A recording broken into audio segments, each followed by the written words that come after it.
On Saturday, the 21st of July, 1973, in downtown Lillehammer, between a small-town cinema and the bus stop that serves the last late riders, nothing looks like an operation. The light is still summer bright at the edges, but the air has the thin chill that settles after a screening ends and people start walking home. In later wire copy, the victim is reduced to a job description, a Moroccan waiter, as if that could explain why strangers had been watching him. In the official record, the sentence is colder. Ahmed Bouchiki was killed in Lillehammer that night. Surveillance, in practice, is made of gestures so ordinary they can pass as tourism. A camera strap adjusted, a receipt folded, a glance held half a second too long. The street remains calm. The intent does not. What it costs is not written yet, only cued. By the months after the Munich Olympics in September 1972, grief in Israel hardens into policy. The names that move through the public record are political Prime Minister Golda Meir, a cabinet, the senior security establishment, but the work that follows belongs to services that do not sign their product. In later reconstructions, the retaliatory campaign that emerges is often labeled Operation Wrath of God, a phrase that sounds biblical until you watch what it means in practice. Teams dispatched across borders, identities assembled like paperwork, targets reduced to photographs and travel patterns. Zvi Zamir, serving as Mossad director in 1973, sits at the center of this era's logic, an intelligence chief trying to transform rage into something operationally clean. Clean, here, does not mean humane. It means controlled. Fewer fingerprints, fewer witnesses, fewer diplomatic consequences that can be traced back to a government desk. A cover identity, what tradecraft calls a legend, works by being boring. It borrows normal life.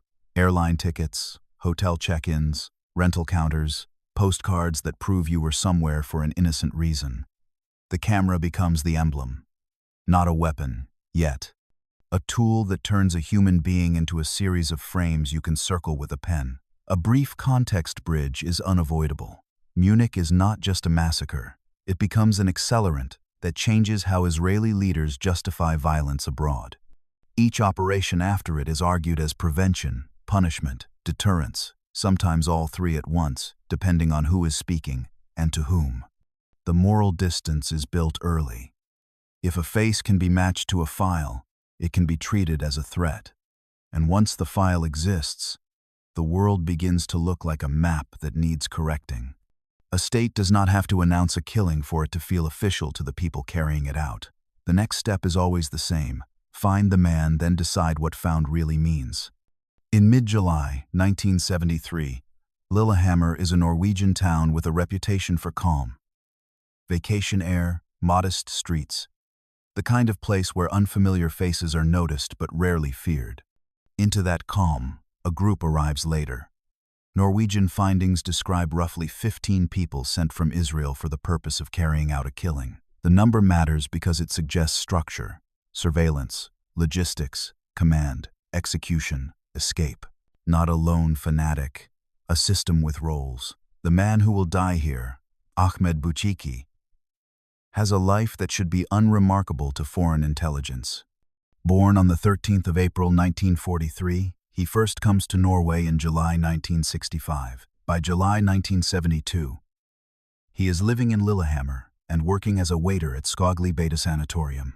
These are the kinds of details that survive in official summaries because they belong to paperwork, employment, residence, dates that can be proven. Around him, the cover life begins. The operational team's normality is engineered. Separate arrivals, mundane purchases, movements that look like tourism or business travel. If you do not know what to look for, it would read as nothing. People in hired cars, lingering in places where no one lingers, observing without appearing to observe. But covert work in small towns has a built-in problem. The smaller the place, the louder the anomaly. Here is the procedural truth that later reports cannot fully resolve. Sources do not specify every logistical detail of the team's movement, who slept where, which hand carried which bag. Which person held the decisive authority minute by minute? That absence is not a narrative gap. It is the nature of clandestine work colliding with imperfect disclosure. Still, certain names anchor the perimeter of what is known. Mike Joseph Harari is later treated by Norwegian authorities as the likely leader of the group that traveled to Norway and carried out the killing. And above him, the institutional chain leads back to Jerusalem, to the directorate that can authorize a mission and then deny it after. What is being attempted here is not merely revenge. It is a continuation of a wider European campaign of targeted killings that, by its repetition, threatens to normalize assassination as policy. A cover is supposed to protect a mission. In a small town, it can also expose it. The team did not need a city to disappear into only a mistake they could survive. The crucial failure in Lillehammer is not that a trigger is pulled. It is that a judgment becomes irreversible. Norwegian findings state the broad shape. The team believed its intended target was Ali Hassan Salameh, widely assumed in many accounts at the time to be tied to the Munich attack the year before, and the investigation gave reason to believe Mossad took the wrong person and killed Bouchiki by mistake. That is the skeletal truth. The flesh, how the misidentification occurred, which cues were trusted, which doubts were dismissed, fractures across later reconstructions. Some accounts emphasize a moment of recognition built on shallow signals. A resemblance, a language heard in passing, a confirmation that felt like relief. The Norwegian record also notes a separate figure, Kemal Benamain, who traveled to Norway and spoke briefly with Bouchiki shortly before the killing.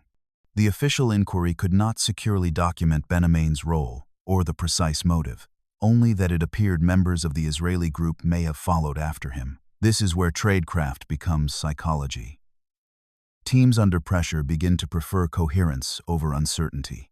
A face that could be the target becomes a face that must be the target, because the alternative is to admit you have flown an entire operation into the wrong country on incomplete information.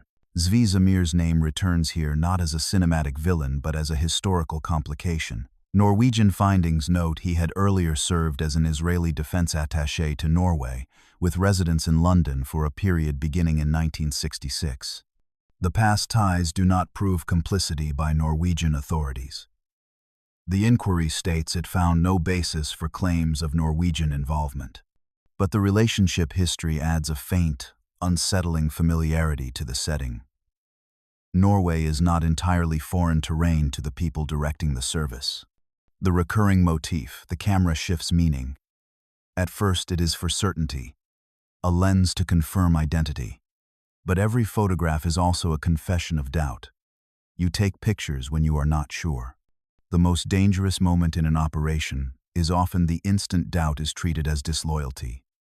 In Lillehammer, the file closes before the truth arrives. When a cover life feels real, it can seduce the operators into believing the story they most need right up to the moment it collapses. Ahmed Bouchiki's life is the kind that appears in government summaries because it is administratively legible. Born on April 13, 1943. First arrival in Norway, July 1965. Lillehammer resident from July 1972. Employment, waiter at Skogli Beta Sanatorium. In the language of files, this is identity. But files do not capture why a town would later remember him as familiar. A man who belonged to the daily fabric of a place that does not see many international dramas. He leaves behind a Norwegian spouse and children in Norway. The record notes 2 children there, and also that he had 1 child from a prior relationship and was expecting a child with his Norwegian wife when he was killed. These details matter because they are the only lawful form grief can take in a court-adjacent document. Survivors counted. Dependents named by category.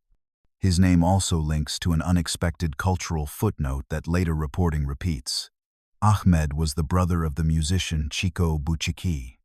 In most intelligence work, family ties are scrutinized for operational significance. Here, they are merely an afterimage proof that the man who died had a life that extended beyond the mistaken identity assigned to him. The operative gaze does not care about this.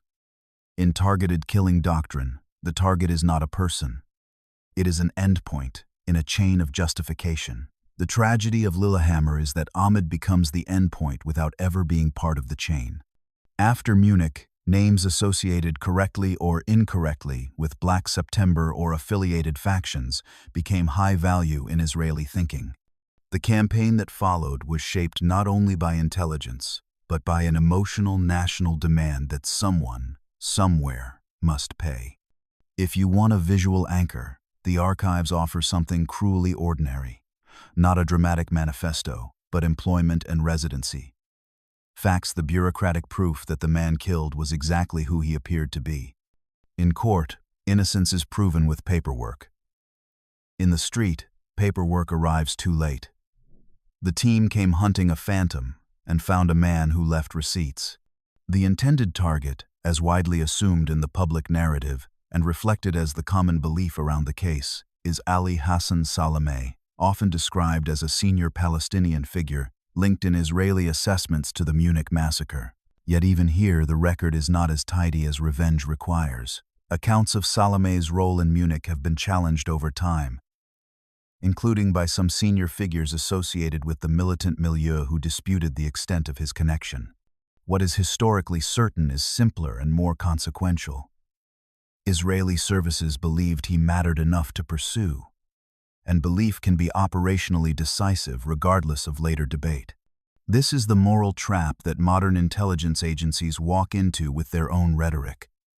To justify a killing, the target must be presented as uniquely culpable. But clandestine campaigns rarely function on uniqueness. They function on networks, probability, inference, and the hunger for closure. In that environment, a high-profile target becomes a symbol. Symbols invite shortcuts. For the team in Norway, Salameh is not a living man. He is a photograph, a rumor, an expectation carried into a country that did not consent to host the war. The act of pursuit becomes a portable conflict. The streets of Lillehammer become a temporary theater in a drama written elsewhere. The recurring motif returns as an object of faith, the photograph. In surveillance culture, photographs are treated as evidence. In reality, they can be invitations to self-deception, especially when the watcher wants the watched to be guilty. The retaliatory framework after Munich produced a transnational pattern of targeted killings and attempted killings across Europe and the Middle East. Each success was meant to restore deterrence. Each failure risked exposing the method and the state behind it. When a target becomes a symbol, accuracy becomes negotiable, and negotiation is where innocents die. In Lillehammer, the symbol is absent, but the machinery keeps moving. In the last days before the killing leading into July 21, 1973, 2 lives run in parallel. But only one is granted complexity by the people watching. Ahmed Bociki's world is local. Work at Skogli, a home life with a Norwegian wife, a child on the way. This is not romantic invention. It is the minimal human truth implied by what the record confirms about survivors. The operative world is constructed. A group of about 15. A leader later identified by Norwegian authorities as Mike Joseph Harari, and a mission premise that the inquiry describes as a mistaken belief about the man they are following. The official Norwegian inquiry, looking back decades later, is explicit about what it could not recover. It could not establish with certainty which individuals carried out the shooting, nor could it secure full documentation of motive or of Kamal Benamain's role. It also records that Israeli authorities would not answer detailed questions that might have aided clarification. In intelligence history, refusals like this are part of the evidence not of guilt beyond what is already known, but of the limits of accountability in state violence. And yet the inquiry also draws clear lines where it can. It found no basis for the recurring speculation that Norwegian authorities or citizens participated in the killing. That conclusion matters because conspiracies often bloom around covert cases. The sober archival work here prunes them back. The camera motif becomes almost literal irony. In a town where most people are known by face, the foreign team relies on face matching as if faces are stable proof. They are not. In a small community, resemblance is common. In an assassination campaign, resemblance becomes lethal. Intelligence failures are often described as bad information. The human translation is simpler: the wrong name attached to a real body. The operation is now committed to a conclusion it has not earned. When the hunter's certainty becomes the mission, the target's innocence stops being relevant to the outcome. On Saturday, July 21st, 1973, Lillehammer's evening routine does what routines do. It hides the extraordinary until it is too late to refuse it. Ahmed Bouchiki and his pregnant wife go to a movie. Afterward, they take a bus back and begin walking home. Multiple accounts, echoed in later summaries, place the moment within sight of their home, close enough that the idea of safety is already in the body, close enough that the walk has begun to turn into domestic arrival. The execution, as commonly reported in the case's public narrative, is brutally efficient. A car pulls alongside, 2 individuals get out, and Bouchiki is shot repeatedly with a .22 caliber pistol. His wife witnesses it.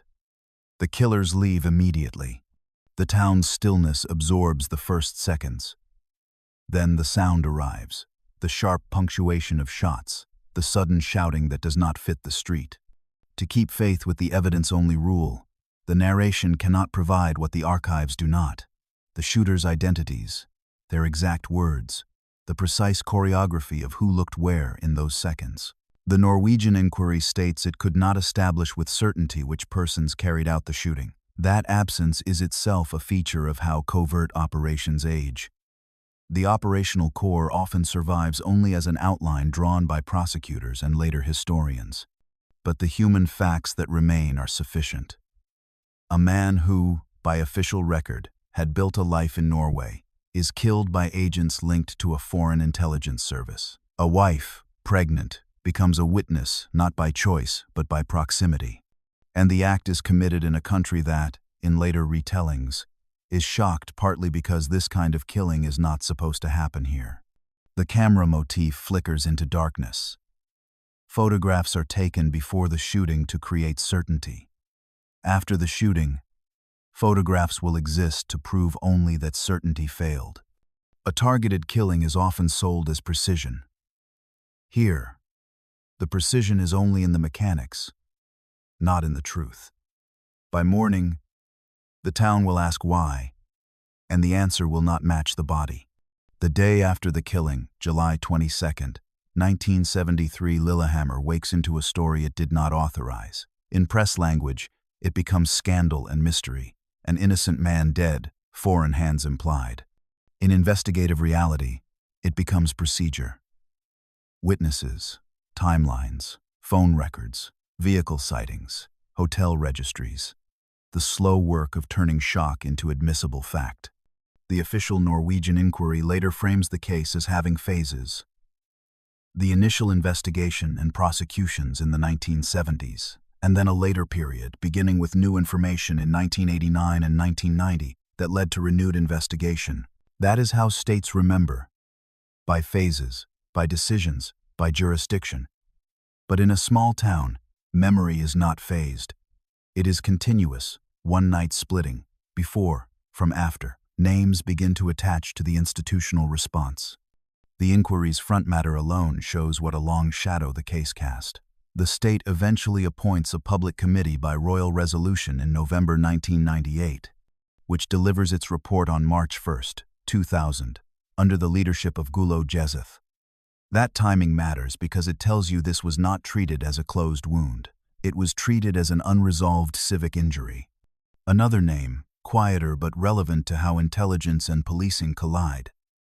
Gunnar Harstad, identified in the Norwegian record as the surveillance chief in 1973, is noted as knowing the leader's name as Mike Harari and understanding his purported position. This is the uncomfortable seam where domestic services, foreign services, and political leadership all touch the same case file, sometimes with cooperation, sometimes with suspicion, often with silence. Europe in the 1970s is a contested zone for multiple intelligence services, and Middle East conflicts regularly spill into European streets. The shock is not that states act, only that they are caught acting. The first violence is the killing. The second is forcing a neutral town to carry the war's paperwork. The investigation will not only hunt suspects, it will also uncover the shape of the machine that sent them. In late July 1973, the operation's most damaging failure compounds. Members of the team are identified, tracked, and arrested. The Norwegian record is clear on the basic outcome: 6 people are arrested and charged.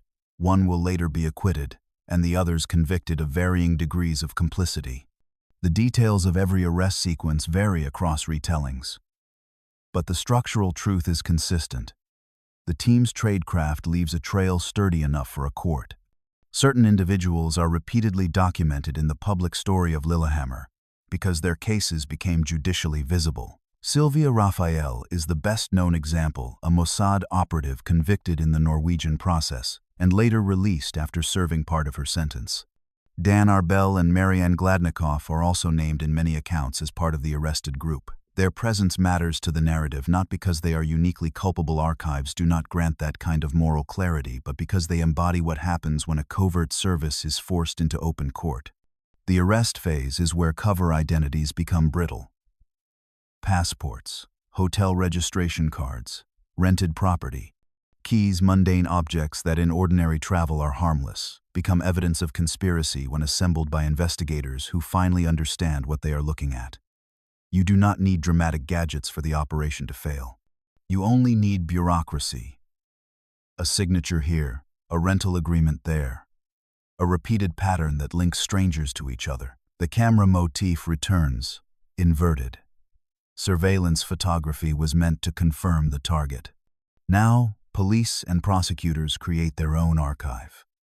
Photographs of suspects, courtroom images, documentation that turns clandestine work into a public scandal.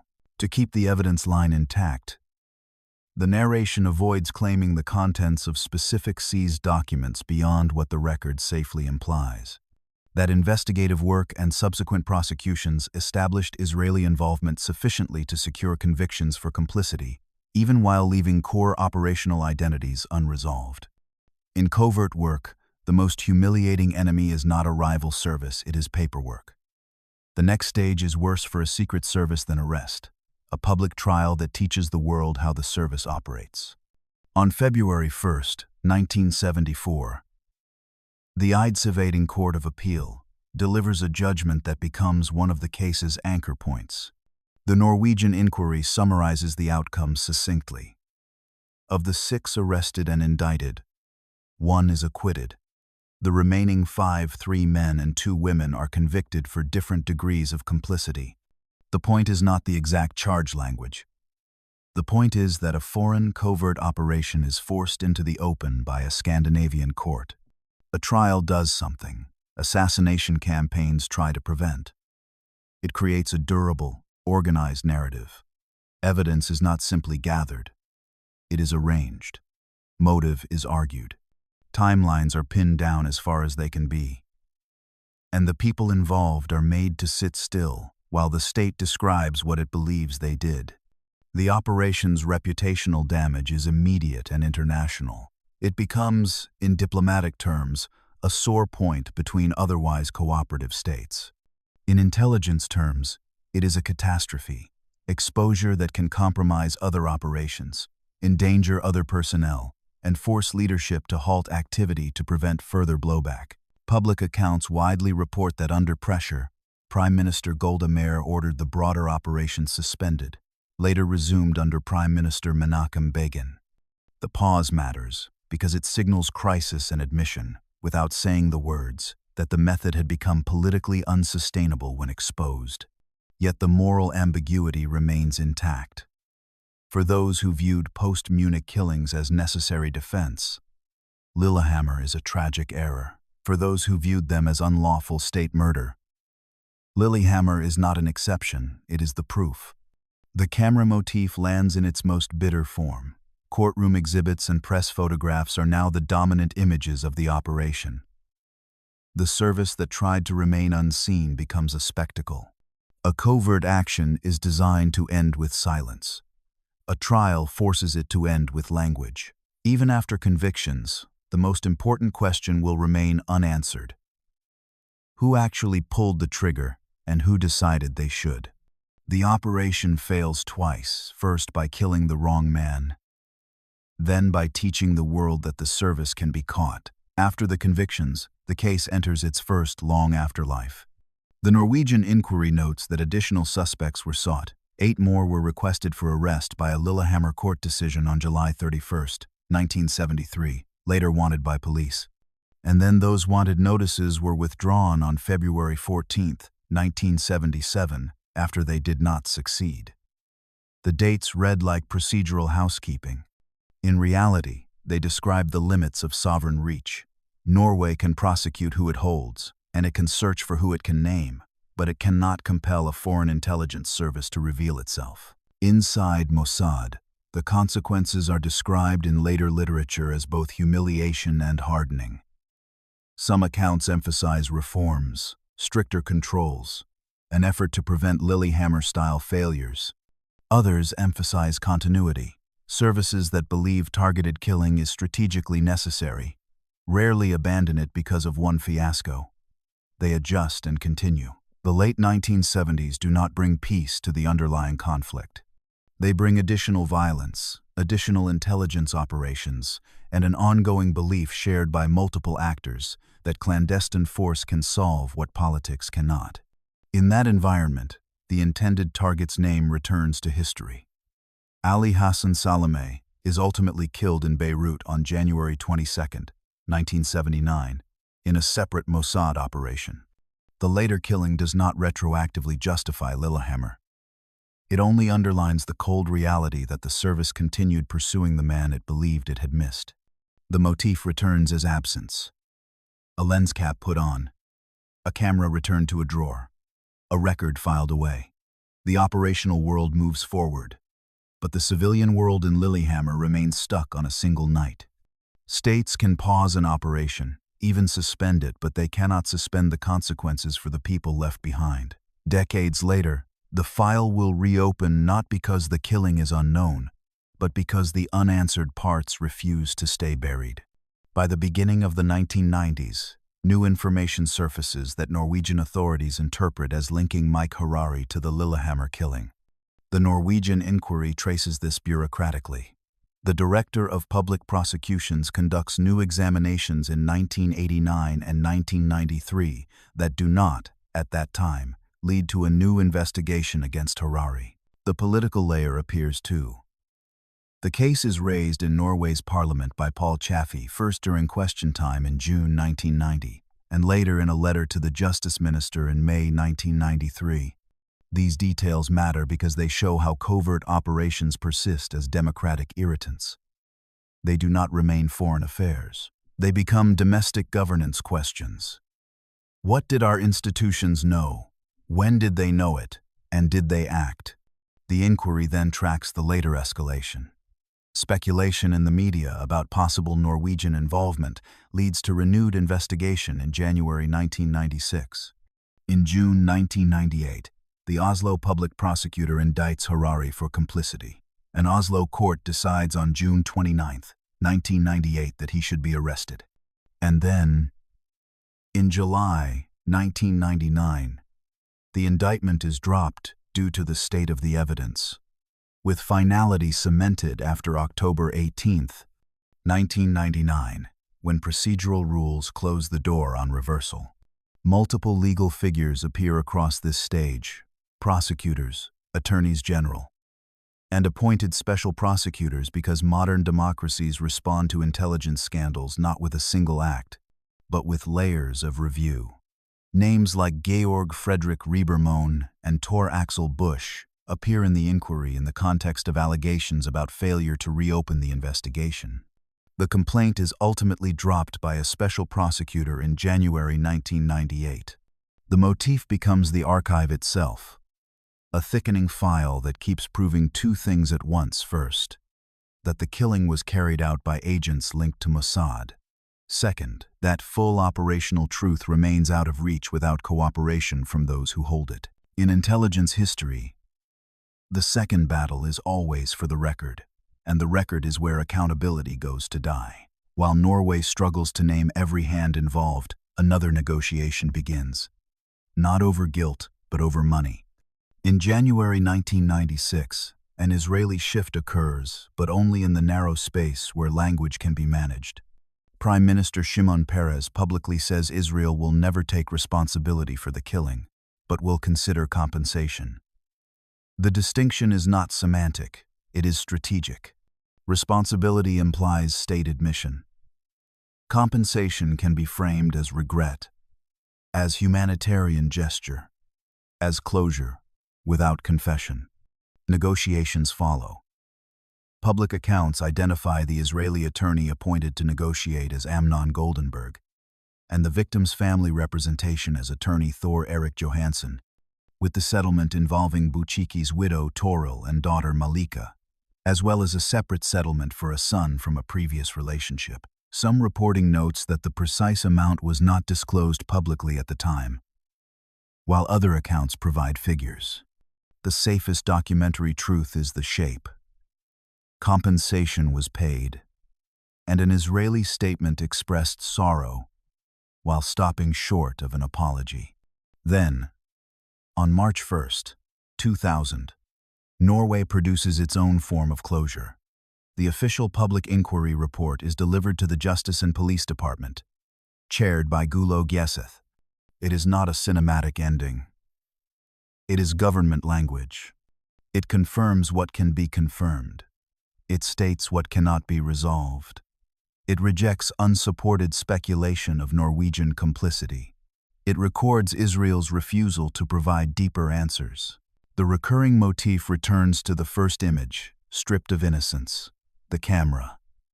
Not as a tool of surveillance now, but as an artifact proof that the operation began with an image and ended with a void. A contact sheet can show you what a team thought it saw. It cannot show you what it refused to doubt. In the file, the town remains a name Lillehammer, while the last real image is smaller, an ordinary walk home that never finishes. Compensation can close a claim, but it cannot reopen the seconds before the mistake became irreversible. The dossier ends where it began, on a quiet street, with the cost still louder than the reason. The most enduring consequence of a covert failure is not operational, it is moral. A state can outlast scandal, but a family must live inside it.